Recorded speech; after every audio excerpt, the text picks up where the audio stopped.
Well, hello, my wicked little weirdos. Welcome to another midnight delight of cold reads, hot takes. Oh, that's right, darlings. Tonight, I'm serving you chills, thrills, and maybe even a cheap little tingle if you press the right button. Oh, don't be shy. If your pulse starts pounding, just tell him it's the horror. No one has to know it's me making you squirm in your seat. My name is Morticia Mae McCree, your hostess with the mostest. Emphasis on the mostest, sugar plum. Welcome to tonight's episode, my little graveyard groupies. We're all gathered round like hormone-crazed teenagers at a campfire, hoping for something to jump out of the woods, or at least out of their pants. So I thought I'd warm you up with a little ghost story. There was this poor fella who swore his house was haunted. Every night the floors creaked, doors slammed, and moaning echoed through the halls. Well, naturally, he called a priest. Priest shows up, does the whole holy tour, listens real close and says, "Son, I hate to break it to you, but that ain't no ghost. That's just your bed springs giving up the ghost." Turns out the haunting wasn't spirits at all. It was just the neighbor lady dropping by nightly for a little communion of her own. Oh, and let me tell you, the only truly dead things in that house were the batteries in her flashlight. Moral of the story, my little monsters, not every bump in the night is a ghost. Sometimes it's just your friendly neighborhood booty call. And that, my dears, is beautiful. Now, if the name McCree doesn't ring a bell, oh, don't worry, sugar. This ain't the sign of your funeral dirge.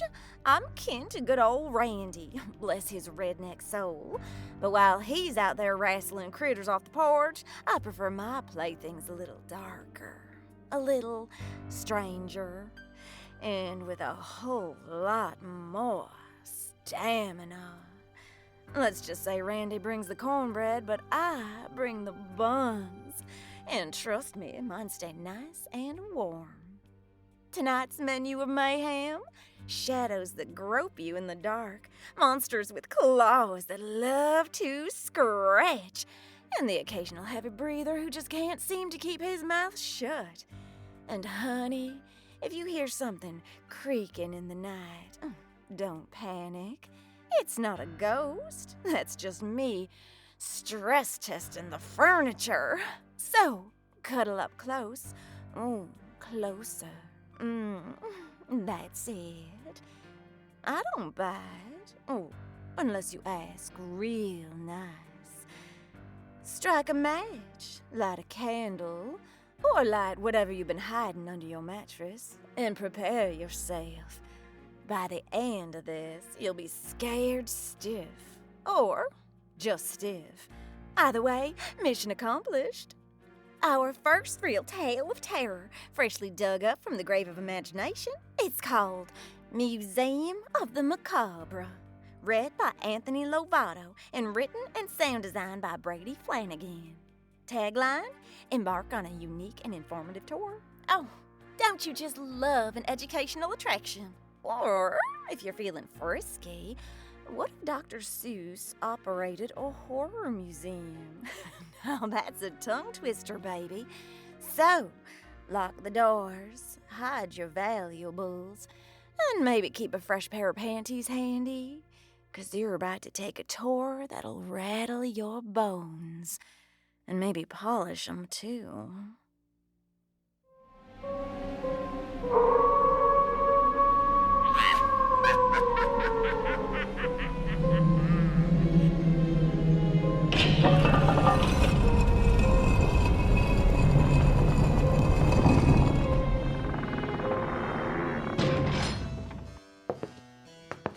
Ah, visitors! How dreadfully delightful to see you all here. Welcome to my collection of the creepy, my depository of death, my treasury of treason. This is the Museum of the Macabre, and I am your stupendously sinister curator. Try to keep up. You wouldn't want to be caught dead missing out on this tour. Here on your right is our display of the terrifying tale of Travis the Tailor. The poor man felt so desperate to stay ahead of fashion that he fashioned himself a new coat from the skin of his competition. Although the coat was a hit in Milan, the authorities wanted him to be all gone. He got the chair, and now look at his poor hair. The man will never again know what to wear.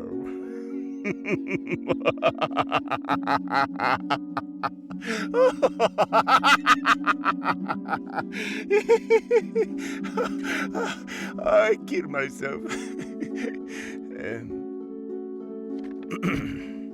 Moving on. This display is brought to you by a spine-tingling story of Susan the Selfish, a woman who believed that she was the main character of life. Everywhere she went, she stepped to the front of the line, insisting that her circumstances were also special. Oh, Susan, you should have treated the waiters in the restaurant just a bit better. For when the chef had a shortage of meat, you ended up in the shredder. You were chopped into bits and ended life in the shits. Oh, do you see what I did? You know, because at the end...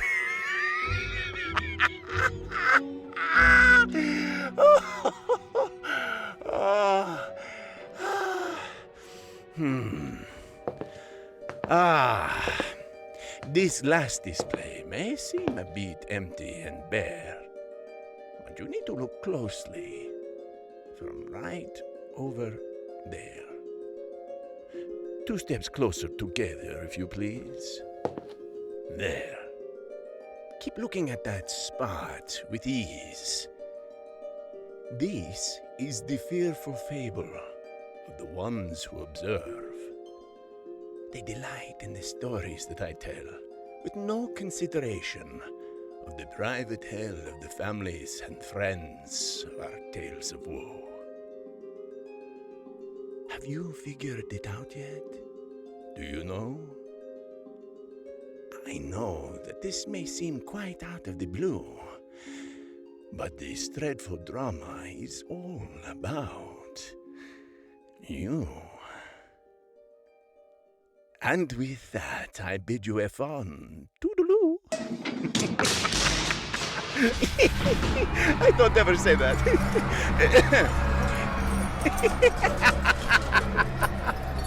Oh, he's so good.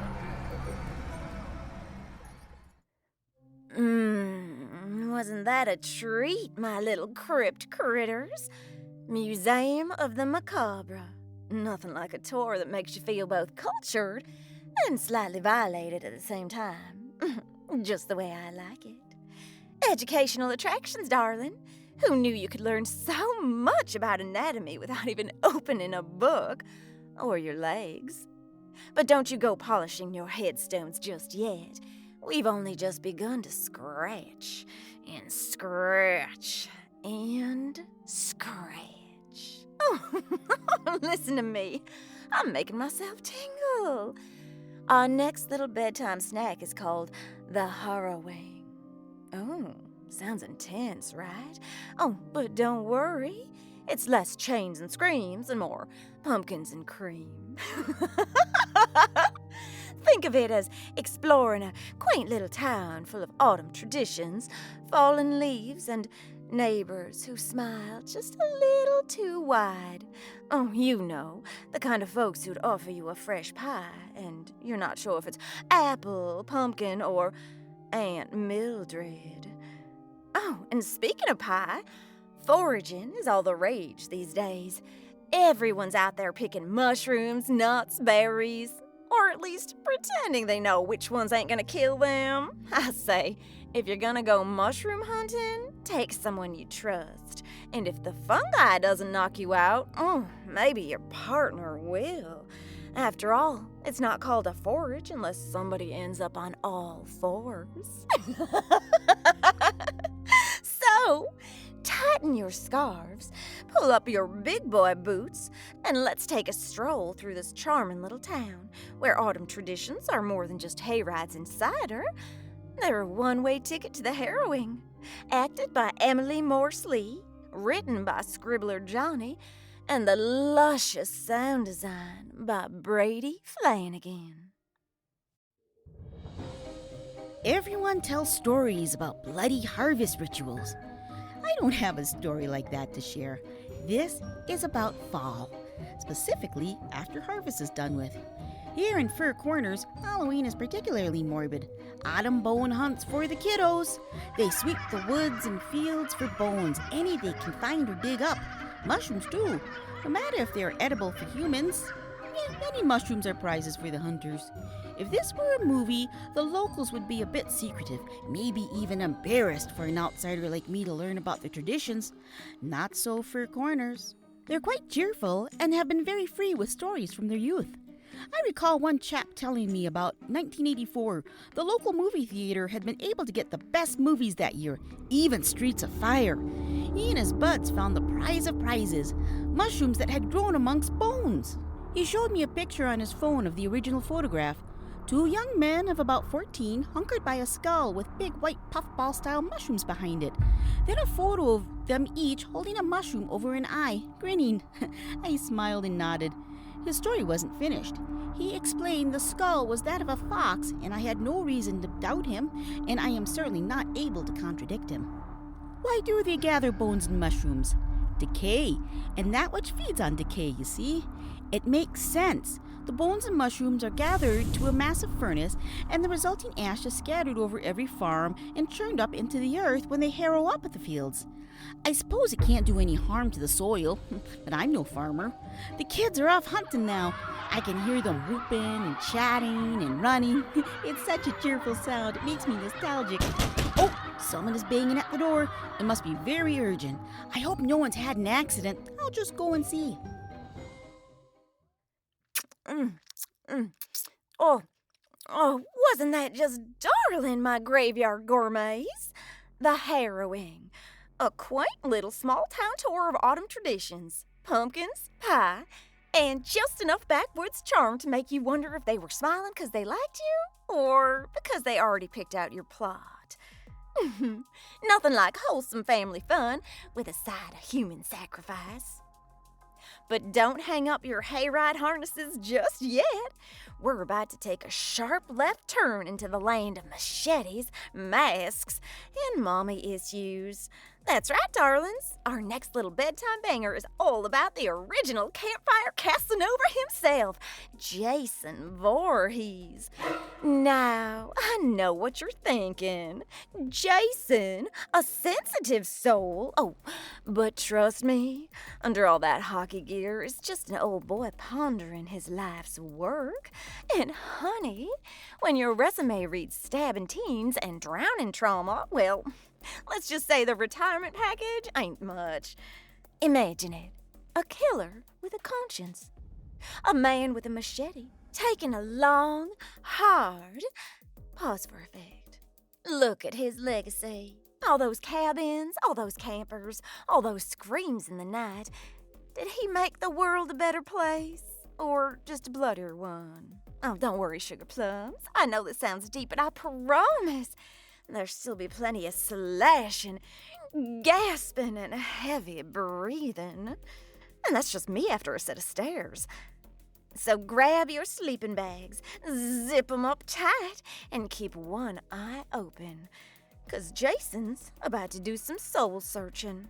And if he can't find his soul, well, he'll just settle for yours. Acted by Tyler Moody, written by Keir Zhao, and the cutting sound design of Mr. Brady Flanagan.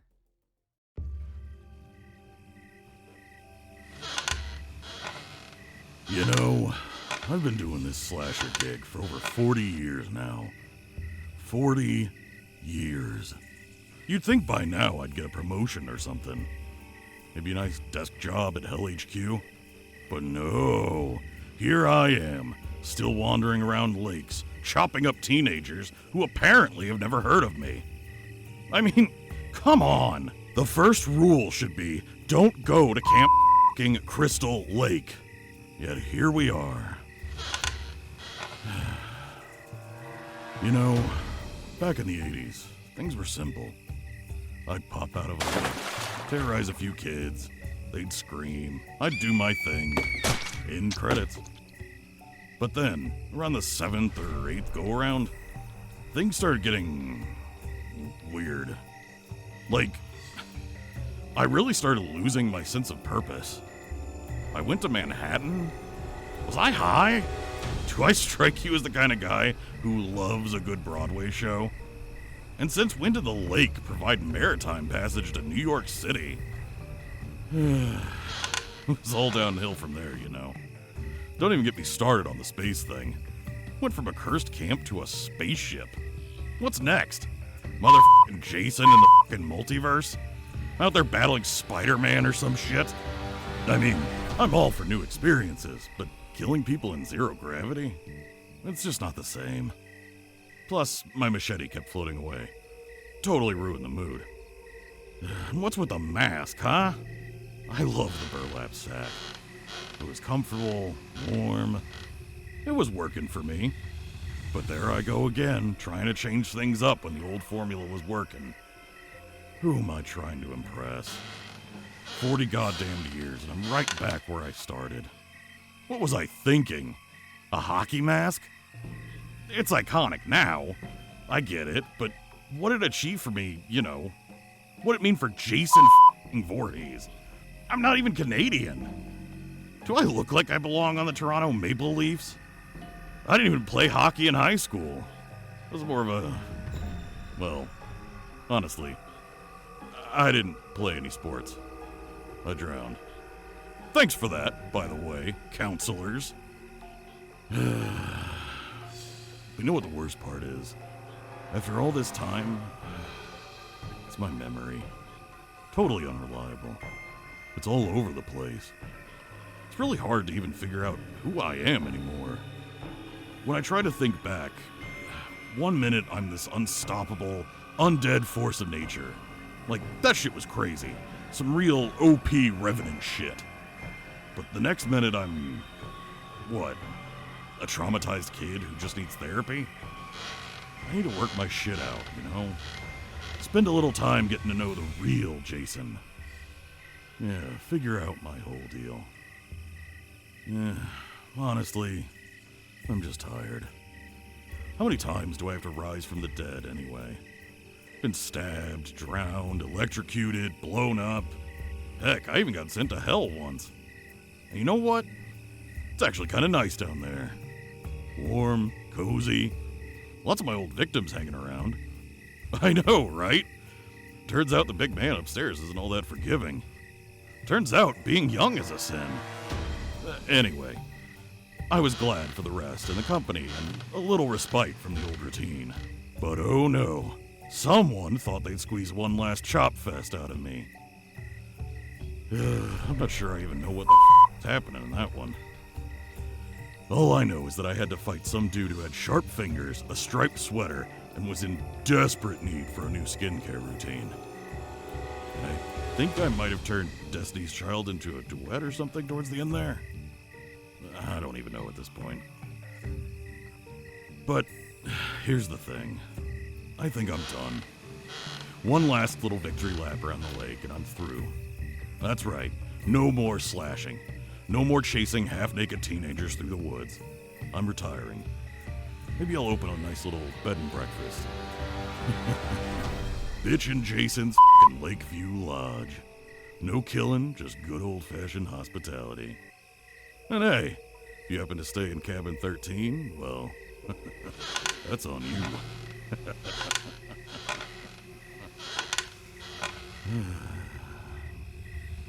But seriously, folks, it's been a wild ride. Thanks for the memories. If you ever hear creepy music in the woods, Just remember, it's probably just me taking a nap.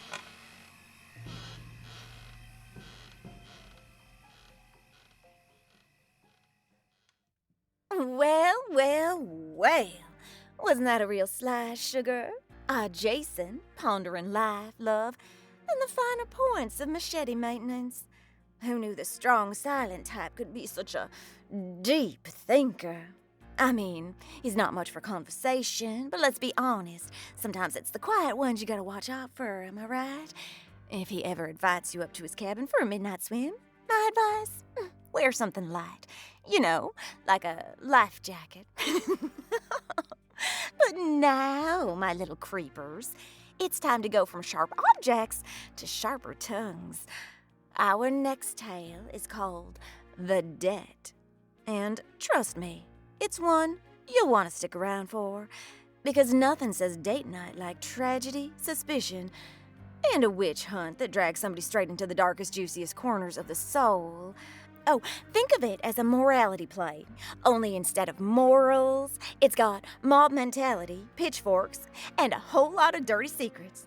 And honey, when a small town gets together to root out evil, it usually ends with someone smoldering on a stake. Or at least smoldering in the sheets. Depends on how the night goes. So buckle up, darlings. We're trading our hockey masks for hooded mobs and our summer camps for bonfires that burn, well, a little too bright. The Debt is gonna show us just how far someone will go when the whole world is pointing fingers, and not in the fun way. Voiced by Loretta Chang and written and sound designed by Brady Flanagan.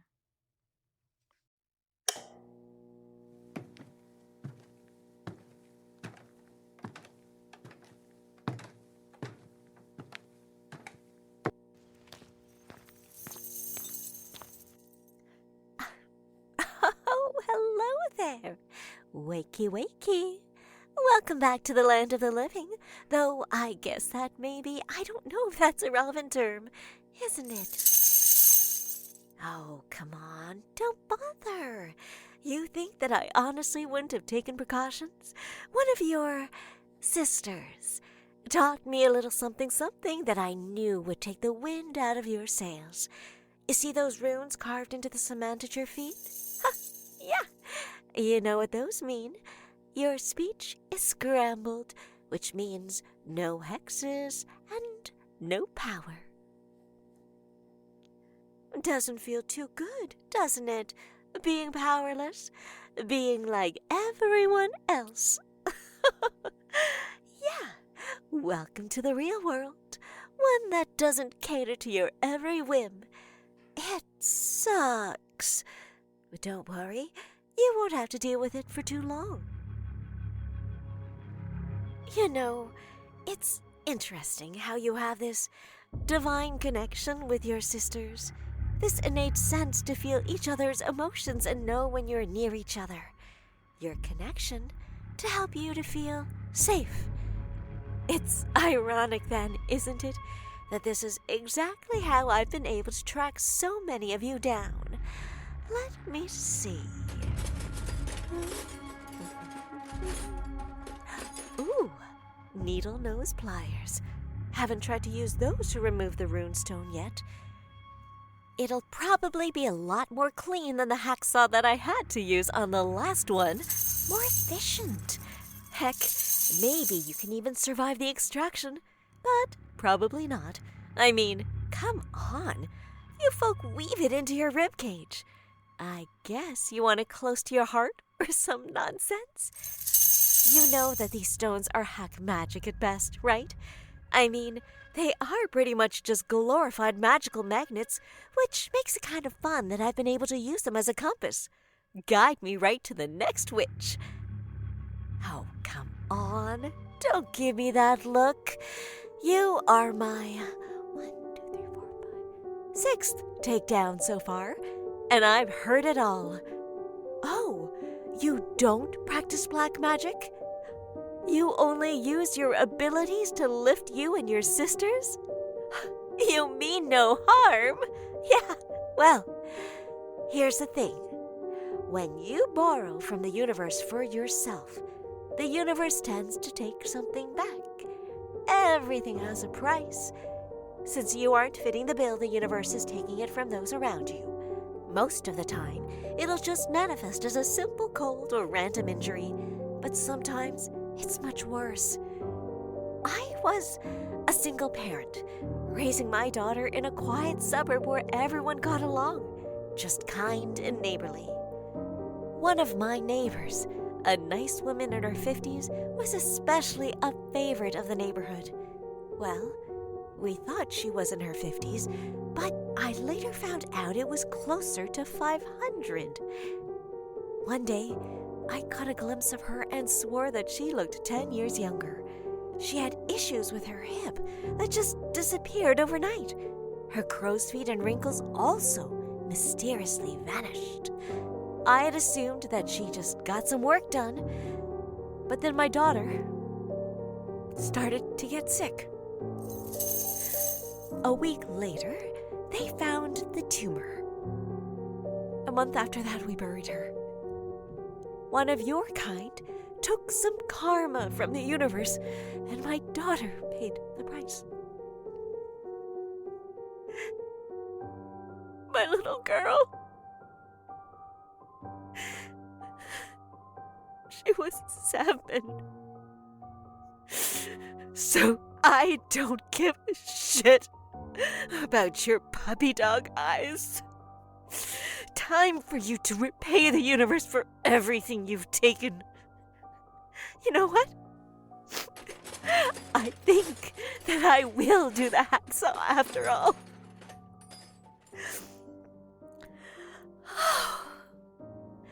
I deserve a little fun from all of this.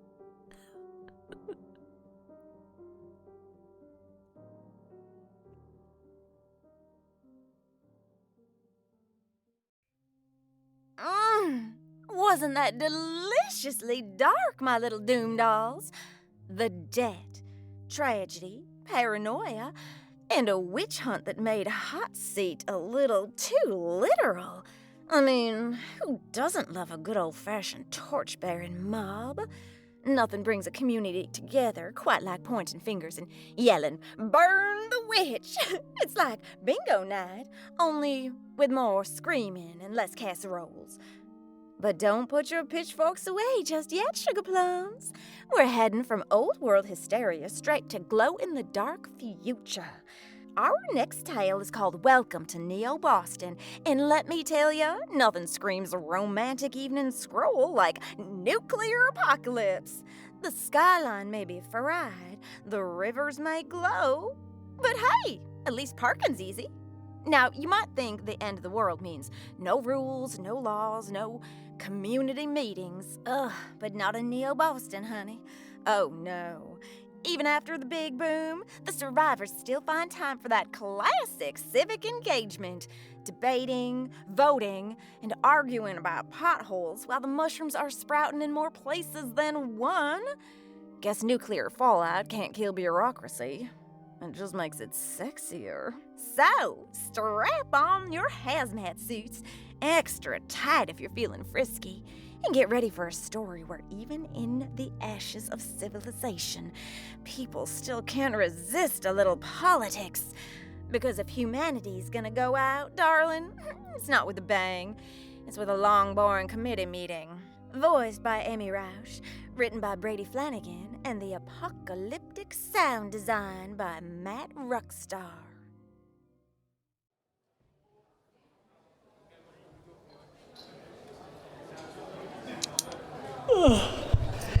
Testing. Is this working? Ted, can you turn it down a bit?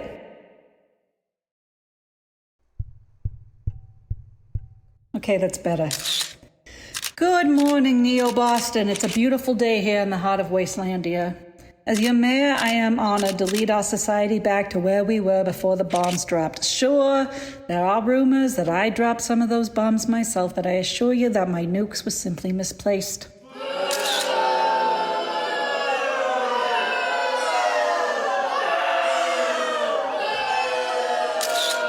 If someone stole your car keys and then ran over your neighbor's dog, is that your fault? I say nay. Now, a few announcements to keep in mind for today. First of all, the sinkhole on Main Street has been expanding. I recommend keeping a 200-yard distance from Main Street and do not touch any of the glowing pink plants that have been sprouting up around the sinkhole. You may hear the flowers calling out your name and promising you riches, but don't fall for it. They only want to get you to descend into the abyss. Next off, the semi-annual Mutant Jamboree is this Thursday at the Death Coliseum there. Only those with at least a 30% mutation level are invited. Do not try to sew on an additional appendage to pass as mutant. Firstly, that is highly offensive on a deep level. Secondly, Dave will be attending. Yes, that Dave. He does not take kindly to phonies and has been known to enter into an unstable bloodlust if he even senses something is off, and the city workers have just finished cleaning the Coliseum from the viscera of the last Mutant Jamboree. That type of civic work does not come cheap to you, the taxpayer. Next. I'm sorry that I have to talk about this, but here we are. There have been reports coming from the south side of some animal hybrid experimentation. Look, I get it. We're all trying to figure out how to survive this hellscape, but if you think that mixing genes with animals will solve things, you are a long way off. Hell, have you visited a zoo in the last couple of years?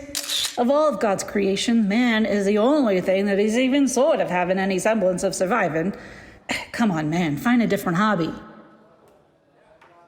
And lastly, just gotta reinforce that all wanton killing and home invasions need to stop. I know, some of you require eating human flesh to survive, and I'm not trying to rain on your parade, but we have set up flesh banks throughout the city for you. What was our war against New Philadelphia even for, if not to provide a huge bounty of corpses for you? The meat might not be as fresh, but don't be greedy. Come on, folks. At least wait 2 months for our next purge night. The city council and I have some fun plans for you. You'll see. Now have a blessed day, all. Mayor out.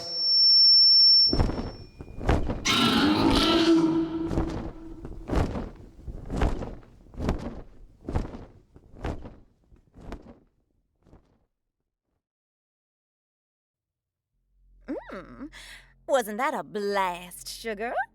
Welcome to Neo-Boston. Nuclear fallout, civic engagement, and just the right amount of glowing in all the right places.